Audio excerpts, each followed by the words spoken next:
Hello there, this is your friendly hamster man far away from home and welcome to this AFK Journey video. So yes, I'm not at my home as you guys can see from the difference in background, but I'll be back really soon and I'll be back with the AFK Journey contents once all the new patch drops itself. So in today's video, we're going to run through the patch note version 1.17.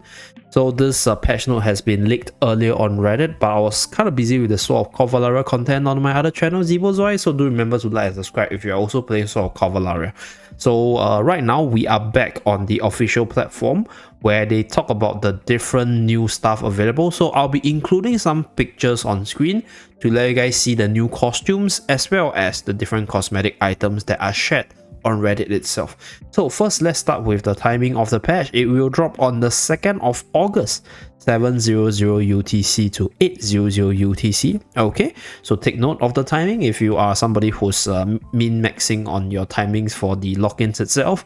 And then we have the major updates. So we have the new heroes for the all hero available event. So basically Talin and Friesto plus all the Song of Strife new characters.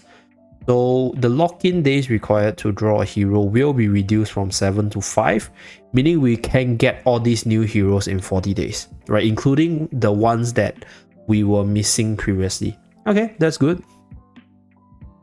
Okay, and then we have adjustments to starter story. So this one doesn't concern me too much, but it's for the beginners, right, who haven't finished the story or just started the game. So I think this is to cater to the VN server or the new C server to come, because C server is going to launch on the 8th of August and CN server is also going to launch on 8th of August. So that's why I think these adjustments are to cater to the newer players coming in.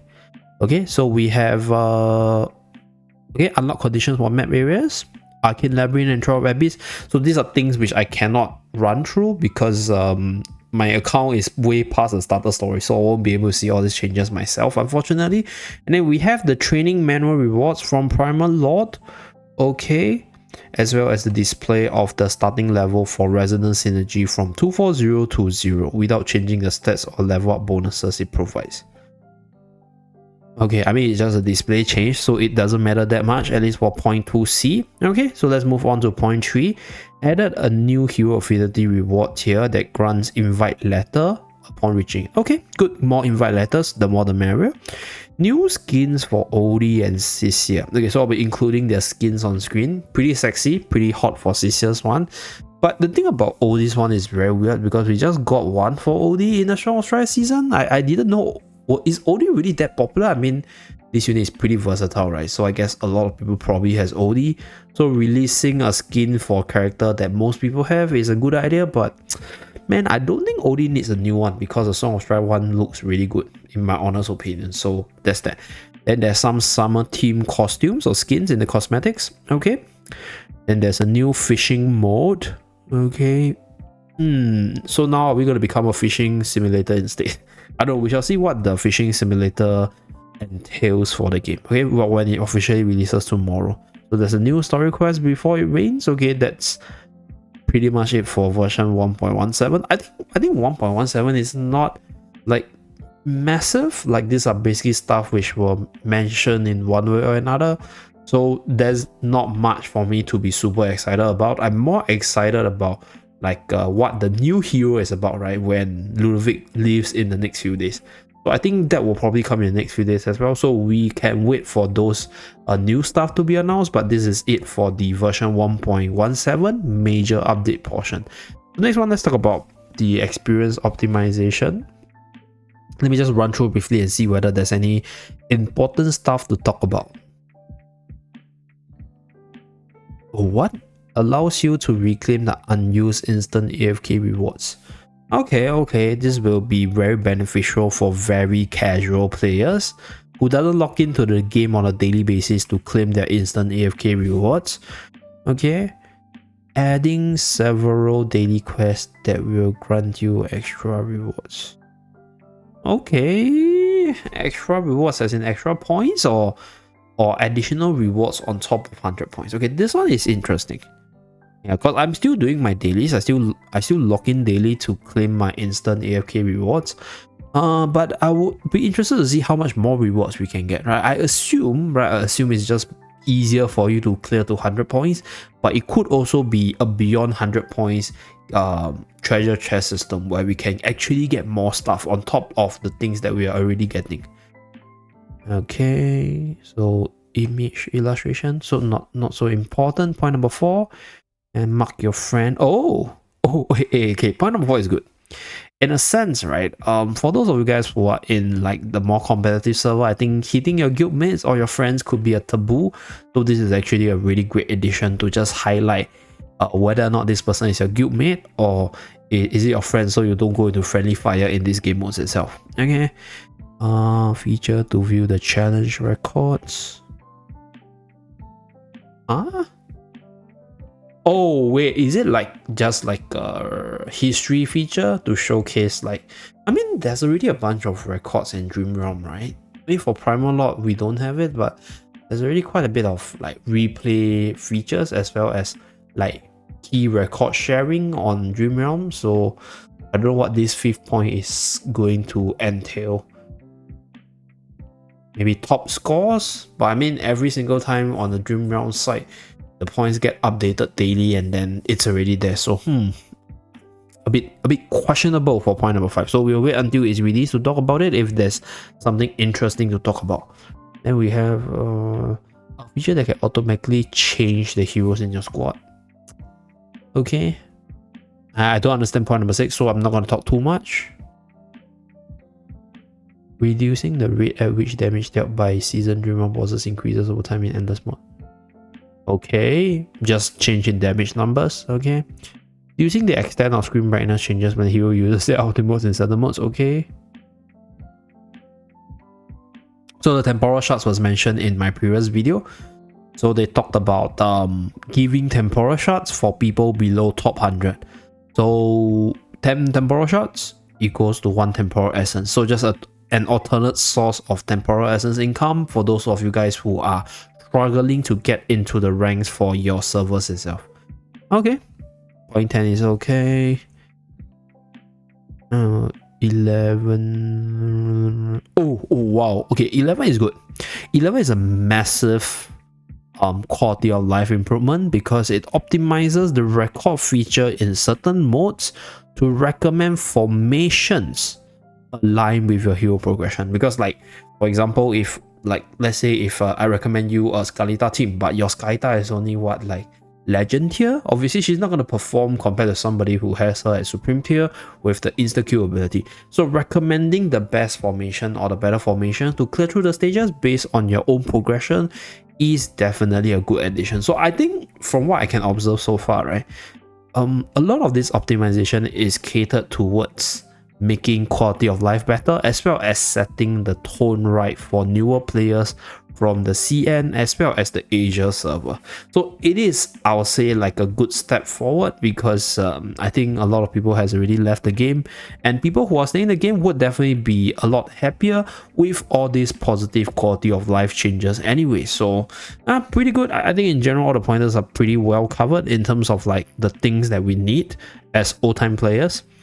The time limit description, Endurance trial, okay. Merc Captain in Arcane Labyrinth is too difficult to defeat due to his frequent use of healing skill. Okay, so Labyrinth is not that popular, so not gonna talk too much about it. Just in combat difficulty, okay. Optimization of art design, display logic, trigger logic, okay. Quest experience and character performance, okay. Updating the default recommended heroes for the wishlist of new players. Hopefully they updated to something that's useful, not something that's bad for new players. Okay, so a better version of split screen and multi-window mode is now available on select Android devices. Okay, this split screen thing is definitely something that I actually look forward to, because then I would be able to play one game while letting AFK Journey run AFK in the background. That would be so cool. Yeah, I think generally all of these are valid pointers. Nothing I would say that I'm super duper excited for, but I think I do look forward to the beta split screen for myself personally, as well as the optimization of the record feature, which is 0.11. So this is from a long-term player perspective, right? These are very good, I'll say, quality of life improvement for myself. And then for the new players, I think temporal shots is a good addition for free-to-play players. And then there's quite a few, like I'll say, beginner-friendly features that they're gonna add so that people can learn the game faster. Okay, so now let's continue with combat mechanics to see whether there's anything important. Yada yada yada. Okay. Optimization. Okay, I'm currently at Ludovic because Laika, Torrent, Shakir has not much to them. Like, it's all optimization, right? Talin has nothing much as well. Just optimization in the tile selection logic. I mean, she'll still fly to the center, right? So this will allow her to eliminate Skyclops summons more efficiently, so just better damage in Skyclops, but she's already in the best damage team, so I don't think this change is going to affect her too much. Ludovic optimizing the target tile selection logic when repositioning the Everbloom field with the Arrow Bloom skill.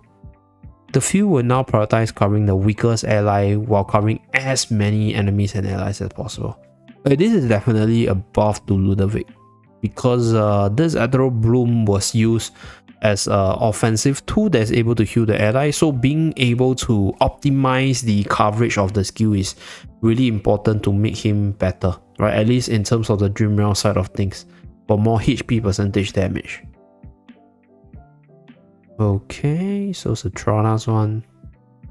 Okay, nothing too major.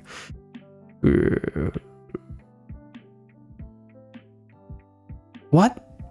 Danny had an issue where her haze will reduce the control duration of a threshold of Jade's ultimate on enemy.